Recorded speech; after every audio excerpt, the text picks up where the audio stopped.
ಈ ಥರ ಯಾಕೆ ಮುಖ ಮಾಡ್ತಾವನೆ ಅಂದರೆ ನಿಮಗೆ ಮುಂದೆ ಬರೋ ಬ್ಲಾಗಲ್ಲಿ ಗೊತ್ತಾಗುತ್ತೆ ಅವನು ಏನು ಮಾಡಿಸ್ತಾ ಇದ್ದಾನೆ ಅಂತ. ಸೊ ನಾವು ಹೋದ್ವಿ ಬೆಳಗ್ಗೆ morning walk, and morning walk suddenly ನಮ್ಮ ಟರ್ನ್ ಆಯಿತು ಸ್ವಿಮ್ಮಿಂಗ್ಗೆ.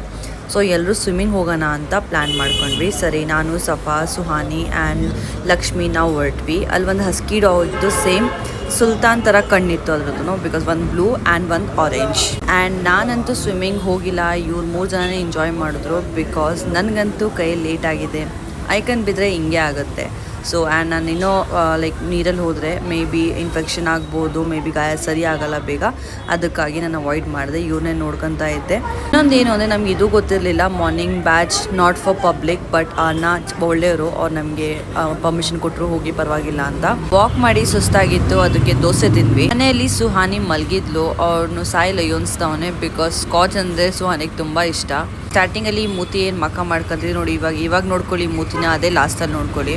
ನಾವು ಸಡನ್ನಾಗಿ ಪ್ಲ್ಯಾನ್ ಮಾಡಿದ್ವಿ ಸಾಹಿಲ್ಗೆ ಟ್ಯಾಟೂ ಮಾಡಬೇಕು ಅಂತ. ಆ್ಯಕ್ಚುಲಿ ನಾನು ಪ್ಲ್ಯಾನ್ ಮಾಡಿಲ್ಲ, ಅವನೇ ಪ್ಲ್ಯಾನ್ ಮಾಡಿದ್ದು. ಅವ್ನು ಪ್ಲ್ಯಾನ್ ಮಾಡಿದ್ದು ಸಮ್ ಸ್ಪೈಡರ್, ಆ್ಯಂಡ್ ನಾವು ಅದನ್ನು ಕ್ರಿಯೇಟಿವಿಟಿ ಮಾಡಿದ್ವಿ. ಅದಕ್ಕೆ ನಾನು ಕೇಳಿದೆ, ನನಗೆ ಏನು ಕೊಡ್ತೀಯಾ ನೀನು ಟ್ಯಾಟೂ ಮಾಡೋಕ್ಕೆ ಅಂತಂದರೆ ಚೈನೇ ತಂದು ಕೊಟ್ಬಿಟ್ಟ. ಮಖ ನೋಡ್ರಿ, ಅವನು ಲೈಕ್ ಈ ಟ್ಯಾಟೂ ಮಾಡಿಸ್ಕೊಂಡಾಗೆ ಏನೇನೋ ಅವ್ನು ಡೈವರ್ಟ್ ಮಾಡ್ತಾವನೆ. ಆ್ಯಂಡ್ ನಾನು ಕೂಡ ತುಂಬಾ ಸುಸ್ತಾಗಿದ್ದೆ, because 2 hours tattoo almost 4 hours ಮಾಡಿದ್ದೀನಿ.